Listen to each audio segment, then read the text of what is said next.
Drop, welcome to Horsehead Bookends for another Gaming Friday. So I wasn't exactly sure what I was going to do today, so I kind of figured I'm going to go over this game.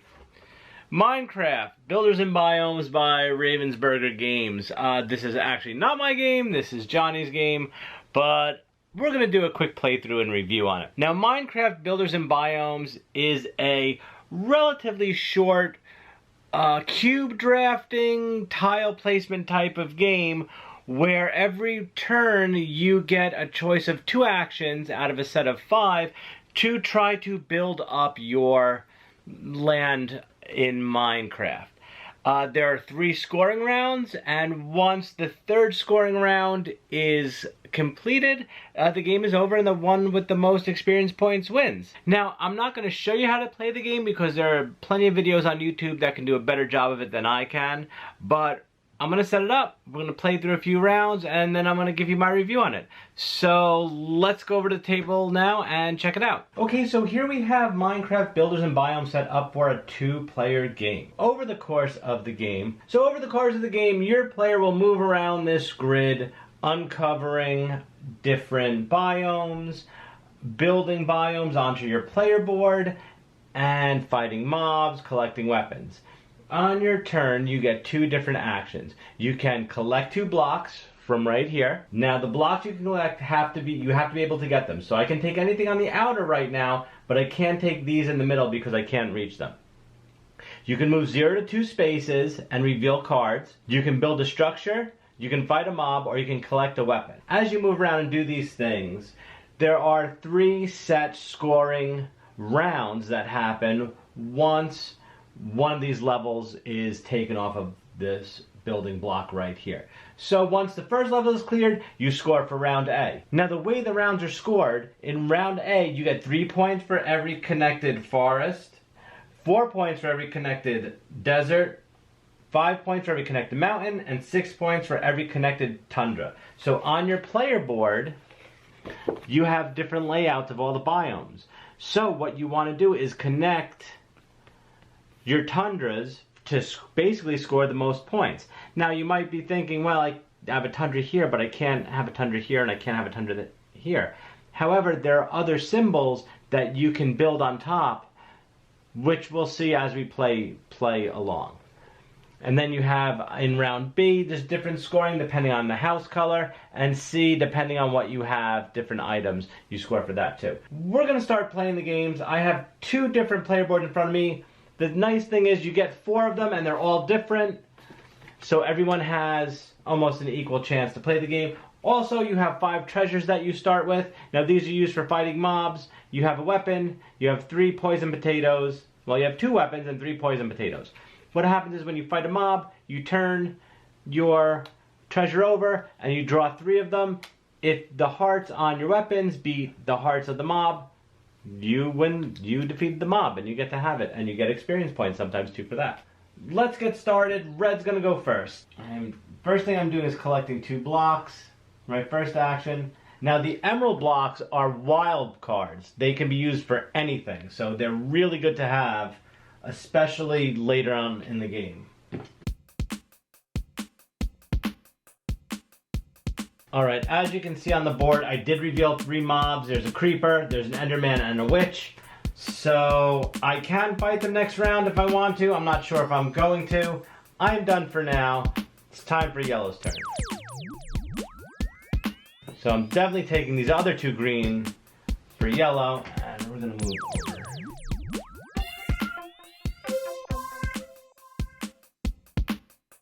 See, I was going to fight the mobs, but I don't have enough weapons to actually fight the mobs. So I am going to keep away from them.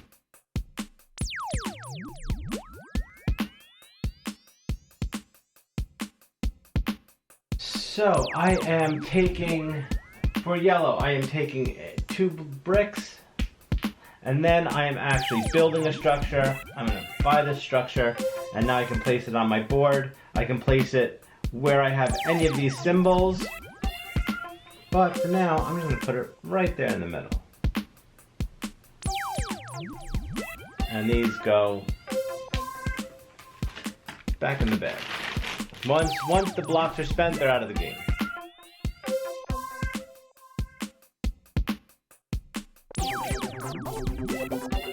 So I took a weapon. Alright, so this is the bow. Basically, anytime a boat comes up when I attack a mob, I get to flip over one of the treasure cards and see what's under there. Building this tundra right here, and this automatically gives me 4 experience points.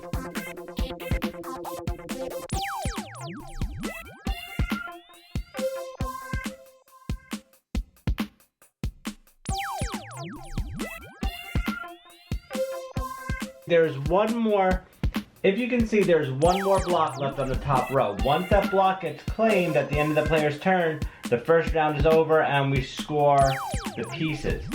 Right now, I'm only going to score 6, but the most they can score is 5. So I think I am going to take 2 bricks. 1, 2, and now cause the first round to score. Okay, so I look at my board. I don't have any forests, I don't have any desert, I don't have any mountains, but I do have 1 tundra, so I get 6 points for that. 1, 2, 3, 4, 5, 6. Now I look at yellow player's board. They don't have anything connecting. If these two are connected by another desert, which I was trying to do, they would get 4 times 3. But since they don't have them connected, each one would only be worth 4 points if I decided to score that. So instead, I'm going to score my mountain and get 5 points. And then round A we're done with. And now it's time to move on to round B. So that was one whole scoring round of Minecraft Builders and Biomes. Let's go back in the office and talk about it. Okay, so that was Minecraft Builders and Biomes. I have to say, I was really surprised with this game when I played it the first time with Jonny. It says ages 10 to 99. He's 7. He was able to learn it pretty easily, and he gave me a whooping. Like, I think it was 96 to like 70 or something. It was crazy. What happened was he got a lot of really good weapons from the treasure, and he was fighting a lot of mobs, which not only gave him some game special abilities to take another turn, or others you get to score extra at the end of the round. It's just bonus points, which is really cool. The gameplay is very fast, but it can go slow depending on how you're pulling blocks off of the block tower. It's one round that I played with Jonny went really slow because we were able to move around, not taking that top block, and pick blocks from the sides. Whether or not you can do that, I'm not sure. I think you can. That could be a rule I can completely have wrong, that you have to take them from top down, but I don't think you do. So anyway, it was, me not being a fan of Minecraft to begin with, I think this game is great. It's a lot of fun. It's easy to teach. It doesn't seem to be any runaway leader scenario. If you just sort of plan what you want to try to do based on how you're scoring at the end of the rounds, you can actually do really well. And it's sort of, you get to plan out your moves way in advance. I think this is a really good game for kids to get them into almost that heavier gaming where you do have to think about, well, I can't do it now, but 5, 6, 7 rounds from now, if I set this up, I can really score big later on in the game. So I think that's a part of heavy gaming that some people don't get. It's hard to plan that far in ahead, and this gives you a great opportunity, and it's pretty easy. Definitely good for a 7-year-old. I don't know.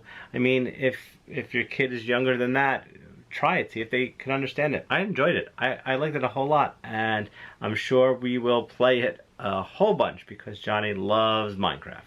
Alright, so if you liked the video, please give it a thumbs up. Also, please don't forget to click on subscribe and ring the notification bell. You'll get notified whenever I upload some new videos. Any questions or comments, please post them below, and I'll usually respond to them as soon as I get a chance to. Otherwise, talk to you later.